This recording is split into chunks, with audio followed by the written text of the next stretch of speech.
जय जोहार हमर बानी हमर गोठ में अपन के स्वागत है। मैं हूं अपन संग तृप्ति सोनी। बुलेटिन में आज सबले पहली पुरखा के सुरता कर लेथन।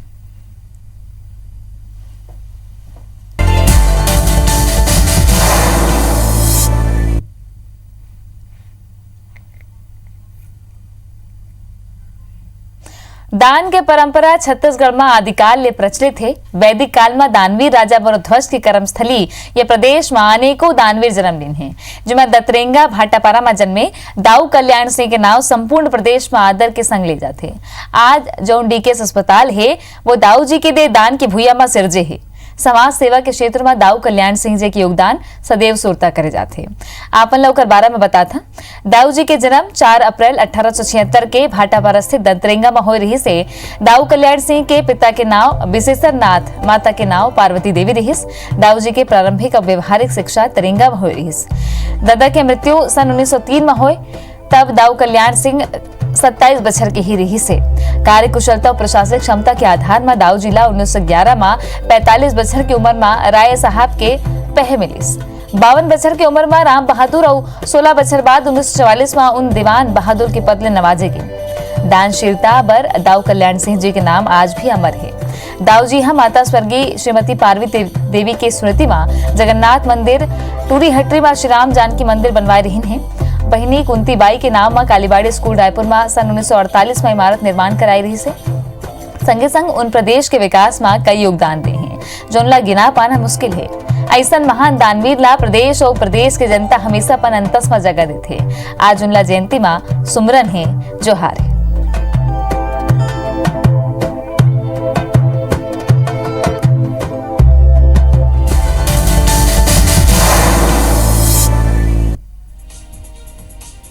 और बड़ी खबर है मेरा मिला थे रायपुर ले कमल विहार के स्टे ले के सुप्रीम कोर्ट में सुनवाई टल गए है। पर्यावरण एनओसी ले के कमल विहार के खिलाफ सुप्रीम कोर्ट में याचिका लगाई गई से। याचिका के स्थिति 16,000 ले ज्यादा निवेशक ला परेशानी हो रही से। याचिकाकर्ता हा कोर्ट ले बुधवार तक के बेरा मांगे है। सुनवाई आगू बढ़े ले आरडीए समेत हजारों निवेशक ला झटका मिले है। स्टे की स्थिति कमल विहार में बिक्री नहीं हो पाते और बेचे के संपत्ति के भुगतान घलो अटके हुए हैं। तो हाईकोर्ट में सुनवाई के बाद सुप्रीम कोर्ट में सुनवाई टल गई है। पर्यावरण एनओसी ला लेके कमल विहार के खिलाफ सुप्रीम कोर्ट में याचिका लगाई गई थी। संदीप शुक्ला जुड़ गए हमारे साथ। संदीप, कमल विहार ला लेके सुनवाई टली से? जी बिल्कुल तृप्ति, अपन बता दूं कि सुप्रीम कोर्ट में सुनवाई रही कमल विहार लेके। हालांकि अधिकारी मन कहना है कि याचिकाकर्ता जबरदस्ती दबाव बनाए की खातिर एक के ऊपर याचिका लगा है, लेकिन ये आज जो सुनवाई टले है कर 16,000 जो निवेशक है, गरीब बन के ईडब्ल्यूएस के प्लाट है, बड़े वर्ग के मतलब सभी वर्गों के प्लाट है, ईडब्ल्यूएस के घरों वहां पर मकान है।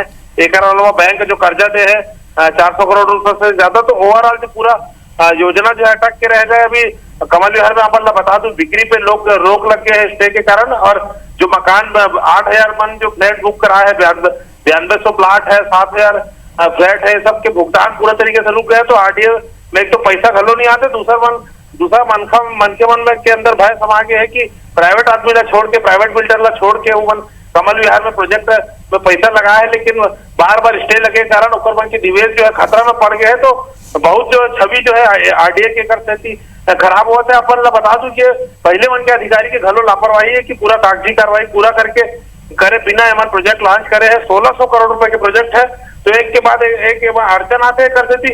एक छवि खराब हुआ था। प्रदेश के मन में डर अलग समाज है कि एक मन के पैसा जो लगे है 300-400 करोड़ रुपए सब बुझा जाही। तो बहुत खराब माहौल चला था कमल विहार लेके। जी धन्यवाद आप मन के संदीप जानकारी बर। कमल विहार में स्टे लेके सुप्रीम कोर्ट में सुनवाई टल के है। आरडीए ला झटका देखना है कि मामला में कब सुनवाई होगी और का कुछ आगू देखे पर मिलत।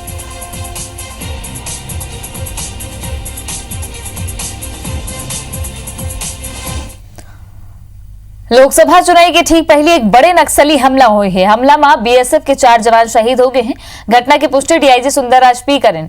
शहीद जवान मन में एक एएसआई और 3 जवान शामिल हैं। ये हमला कांकेर के पखांजूर ले 35 किलोमीटर दूरी मोहला जंगल के है, जहां रूटीन ऑपरेशन ऊपर निकले बीएसएफ के जवान मन ऊपर नक्सली मन हमला बोल दे। अभी इलाका में बैकअप पार्टी हम मोर्चा संभाल रखे है और सलग सर्चिंग चलत है। जवान मन ऊपर नक्सली मन घात लगा के हमला करें, जेकर बाद दोनों दहार ले गोलीबारी हुई से अचानक हुई हमला में 4 बीएसएफ के जवान शहीद हो गए। उन्हें 2 घायल जवान ला वापस बीएसएफ कैंप लाएगी।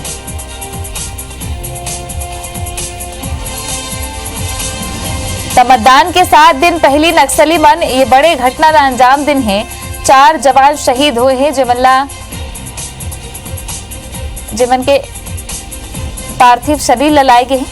पखांजूर में बीएसएफ के 4 जवान शहीद हुए हैं, जिसमें 1 एएसआई है और 3 बीएसएफ के जवान हुए।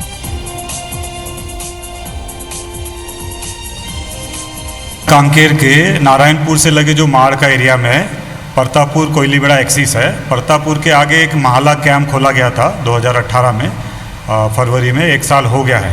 ये पूरा एरिया माड़ से लगा हुआ है। वहाँ बीएसएफ की कंपनी तैनात है, वो लगातार अपने एरिया में ऑपरेशंस करती रहती है। जो भी कैंप होते हैं, फॉरवर्ड कैंप है, तो उस जगह पे इनकी बीएसएफ की एरा डोमिनेशन पार्टी थी, जिसके साथ में नक्सलियों से मुठभेड़ हुई है।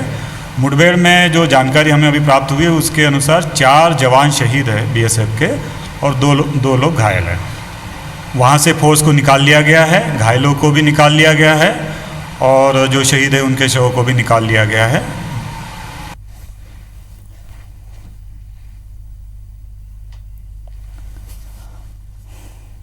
भी निर्माण कार्य जारी था, वहाँ पे भी सुरक्षा के लिए गए हुए थे। इसी दौरान नक्सलियों द्वारा एम्बुश लगा करके बीएसएफ की पार्टी, पुलिस की पार्टी पर एम्बुश किया गया। एम्बुश करने पर वहाँ पर जो घटना हुआ है उस पर 4 जवानों के शहीद होने का प्राथमिक तौर पर सूचना प्राप्त हुई है तथा 2 घायल हैं। सभी जो जवान हैं वो अभी वापस आकर के कैंप में पहुँच गए हैं। ये दुखद दर्दनाक घटना नक्सली आज भी विद्यमान है छत्तीसगढ़ में। कैसे हम ये सुनिश्चित कर सकें कि हमारे जवान हताहत न हो, हमारे नागरिक हताहत ना हो, ये सरकार की जिम्मेदारी है, प्रथम जिम्मेदारियों में है। और आज सरकार में हम लोग हैं तो ये हम लोगों की जिम्मेदारी से पीछे नहीं हटा जा सकता और उन सारे उपायों का हमको जल्दी से जल्दी उपयोग करना होगा। घायल बीएसएफ के 2 घायल जवान मनला रायपुर लाए गए हैं। जी हां, पखांजूर में नक्सली हमला में घायल हो रहे हैं, निजी अस्पताल में मनला भर्ती कराए गए हैं। डॉक्टर मन इलाज शुरू कर दे हैं। 4 शहीद जवान के शव घलो रायपुर लाए गए हैं। मेघहारा में पोस्टमार्टम के बाद ओकर मन के शव ला गृहग्राम में भेजे जाही। आईजी रायपुर रेंज आनंद छाबड़ा और एसएसपी आरिफ शेख अस्पताल पहुंचे। घायल जवान लोग गोटबात करे से हमारे संवाददाता तहसीन जैदी है।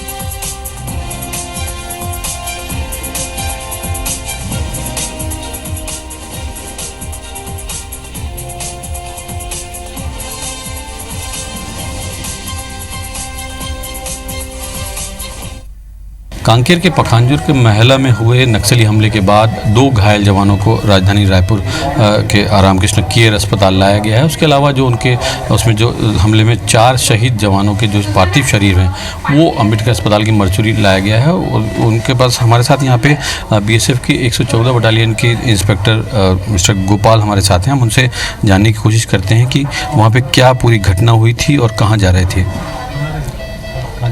हम लोग जा रहा था रोड प्रोटेक्शन ड्यूटी के, उसका दौरान हमारे ऊपर नक्सलीज का एम्बुश हुआ। उससे हमारा 4 जवान का शहीद भी हुआ है और हम लोग उसको रिटेलाइट भी किया हो, जिसके दौरान हमें एक असिस्टेंट कोऑर्डिनेटर में खुद इंजर्ड हुआ हूँ। उसके बाद जब हम लोग ज़्यादा मात्रा से उनको फायर करने को शुरू किया तो वो बैक गियर में चला गया। ये वहाँ पे नक्सली भी थे, पहले उन्होंने ब्लास्ट किया था कि? हाँ, ये लोग जब भी एम्बुश लगाता है पहले फायरिंग कर, आज जैसे वो लोग फायरिंग किया उसके बाद आईडीज़ का यूज़ करता है।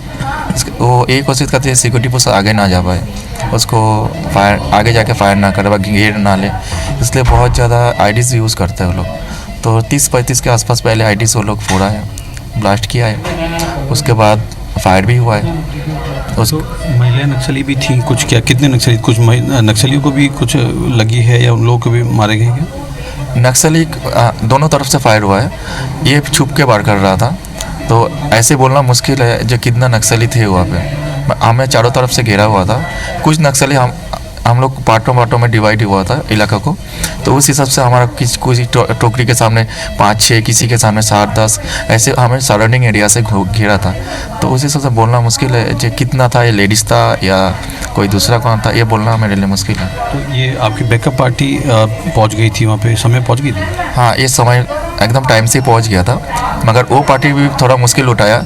जैसे मेरे पास अभी जो असिस्टेंट गवर्नर गोबू साहब यही था हमारा बैकअप पार्टी में, ये पहुँचते इनका पैर में गोली लग गया था। इनके ऊपर वो लोग देसी मोटर भी यूज़ कर रहा था, जिसके दौरान इनको मूव होने में तकलीफ़ हो रहा था। तो इन्होंने उसको भी चैलेंज करते आगे गया, हमसे हेल्प किया, हमके कंधे से कंधे लड़ाई किया और फायर करते हुए उनको पीछे भगाया। ये थे जो नक्सली हमला जो हुआ है उसमें घायल हुए थे इंस्पेक्टर गोपाल। उन्होंने बताया कि वहाँ पे जो हमला हुआ था उसमें जो नक्सली थे उन्होंने मोटारों से भी हमला किया है, जिसके बाद ये यहाँ पे जो जिसमें 2 घायल जवान हुए हैं और उसमें 4 जवान जो बीएसएफ के 114 बटालियन के थे वो शहीद हो गए हैं। फिलहाल अभी उनके जो शव हैं उनको रायपुर के अम्बेडकर अस्पताल लाया गया है और कल उनके पोस्टमार्टम के बाद अंतिम सलामी देने के बाद उनके गृह जो ग्राम है वहाँ पे उनके शवों को पहुँचाया जाएगा। कैमरामैन अभिषेक के साथ तहसीन जैदी, IBC 24 रायपुर। बड़ी खबर मध्य प्रदेश के शहडोल मिला थे 23,16,000 रुपया कैश जब्त हुए। चेकिंग के बेरा FST ये कैश जब्त करे बिलासपुर आवत युवक ले कैश जब्त करेगे है। कैश लेके बस ले बिलासपुर युवक हजात रही से तो ये खबर आप बताता 23,16,000 रुपया नकदी बरामद करे है। पुलिस जांच करत रही से तो FST ये जब्त करे से बिलासपुर ले युवक आत रही से चेकर करना ले का पैसा बरामद करेगे है। बस ले वहां बिलासपुर जावत रही से।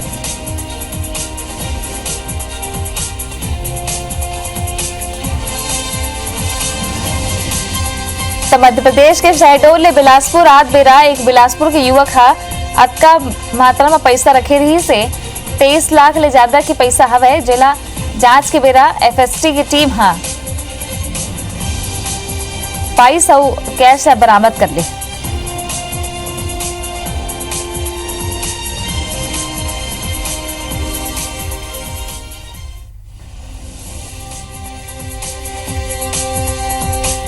तो बता दें के लोकसभा चुनाव की तारीख तय हो गई है।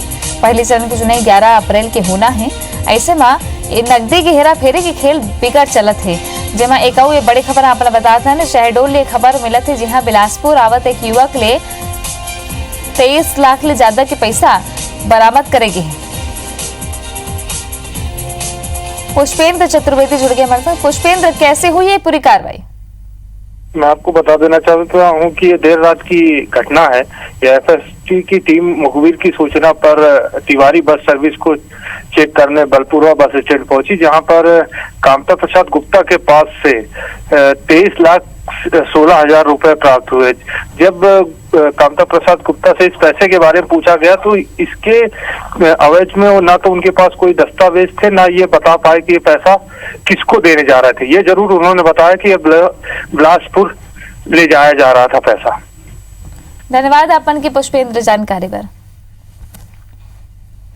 छत्तीसगढ़ में तीसरा चरण के चुनाव पर नामांकन के गुरुवार की आखिरी दिन रही से राजधानी रायपुर समेत बिलासपुर, अंबिकापुर और दुर्ग में प्रत्याशी में नामांकन भरे के संग शक्ति प्रदर्शन करें। रायपुर लोकसभा सीट के कांग्रेस प्रत्याशी प्रमोद दुबे नामांकन भरे। इस मौका में प्रदेश के मुख्यमंत्री भूपेश बघेल के अलावा कांग्रेस के प्रदेश प्रभारी PL पुनिया, प्रदेश सरकार के मंत्री TS सिंहदेव, शिव डहरिया समेत कई दिग्गज नेता मौजूद रही। इति दुर्ग में कांग्रेस प्रत्याशी प्रतिमा चंद्राकर घल नामांकन जमा करें। इस मौका में मुख्यमंत्री भूपेश बघेल के अलावा कांग्रेस के कई वरिष्ठ नेता उपस्थित रही हैं। बिलासपुर लोकसभा सीट के बीजेपी प्रत्याशी अरुण साव घलो आखिरी दिन अपन नामांकन भरिस। इस मौका में पूर्व मुख्यमंत्री रमन सिंह के अलावा नेता प्रतिपक्ष धर्मलाल कौशिक, विधायक पुन्नूलाल मोहले और क्लस्टर प्रभारी अमर अग्रवाल मौजूद रहे। सरगुजा लोकसभा सीट के बीजेपी प्रत्याशी रेणुका सिंह घलो रमन सिंह के मौजूदगी में नामांकन जमा करिस। उन्हें जांजगीर चांपा लोकसभा सीट ले बीजेपी प्रत्याशी गुहाराम अजगले घलो पूर्व मंत्री बृजमोहन अग्रवाल और पार्टी के प्रदेश अध्यक्ष विक्रम उसेंडी की मौजूदगी में नामांकन भरे हैं। जबरदस्त उत्साह प्रमोद दुबे के कैंडिडेचर के बाद से हुआ है और पूरे लोकसभा में सभी आमजनों में, कार्यकर्ताओं में उत्साह है और हम लोग ये चुनाव रायपुर लोकसभा लाखों मत से जीतेंगे। भारतीय जनता पार्टी के प्रत्याशी अरुण साव जी ने नॉमिनेशन किया। सरकार बनाना है, मोदी जी को प्रधानमंत्री बनाना है और अरुण साव को बिलासपुर लोकसभा में फिर से प्रचंड बहुमत से जिताने के लिए आज इसकी शुरुआत हो चुकी है। रायपुर लोकसभा के कांग्रेस प्रत्याशी प्रमोद दुबे के नामांकन दाखिला कार्यक्रम में पहुंचे मुख्यमंत्री भूपेश बघेल कहें कि कार्यकर्ता मन में जबरदस्त उत्साह है। राज्य के 11 सीट में कांग्रेस की जीत तय है। उमले गोट बात करे हमारे संवाददाता सौरभ सिंह परिहार। रायपुर लोकसभा से प्रमोद दुबे ने नामांकन दाखिल कर लिया है और इस वक्त जो है भूपेश बघेल जी है। भूपेश जी, जिस नामांकन दाखिल हो गया, क्या लगता है जीत दर्ज किस तरीके से हासिल करेंगे? देखिए कि ज़बरदस्त उत्साह प्रमोद दुबे के कैंडिडेचर के बाद से हुआ है और पूरे लोकसभा में सभी आमजनों में, कार्यकर्ताओं में उत्साह है और हम लोग ये चुनाव रायपुर लोकसभा के लाखों में से जीतेंगे। बड़ी तादाद से भीड़ जुटी है, ये किस तरीके से संदेश देता है? ये संदेश यही है कि जीतने के लिए सब लोग कमर कस लिए। तो ये थे हमारे साथ मुख्यमंत्री भूपेश बघेल, जिनका स्पष्ट तौर पर कहना है रायपुर समेत सभी 11 लोकसभा सीटों पर जो है कांग्रेस जीत दर्ज हासिल करेगी। कैमरामैन मुकेश के साथ सौरभ सिंह परिहार, IBC 24 रायपुर। मुख्यमंत्री भूपेश बघेल और PCC प्रभारी PL पुनिया गुरुवार के राजीव भवन में कांग्रेस के घोषणा पत्र ला छत्तीसगढ़ में जारी करें। ये बेरा उमन मीडिया ला बताइन कि घोषणा पत्र में हर वर्ग की ध्यान रखेगी है। उमन न्याय योजना के बारे में बताइन कि कांग्रेस के सरकार बनने में गरीब परिवार ला हर बछर 72,000 रुपया मिली। साहब हैं जो अपने मन की बात थोपते रहते हैं एक तरफा, लेकिन ये वास्तव में मन की बात है, लोगों के मन की बात है और लोगों को एहसास होता है कि हाँ, हम कांग्रेस पार्टी के मैनिफेस्टो के माध्यम से बोल रहे हैं, डिमांड कर रहे हैं, उसको कांग्रेस पार्टी प्रोमिस कर रही है। ये हमारा सौभाग्य है कि इसके बारे में सबसे पहले मिनिमम इनकम गारंटी घोषणा छत्तीसगढ़ में हमारे राहुल गांधी ने किया था, जिसे न्याय का नाम दिया गया है। एक बहुत बड़ी योजना है। हमार बानी हमार गोठ में आज बेरत केश मिला दोबिदा आप देखत रहो IBC 24। जय जोहार।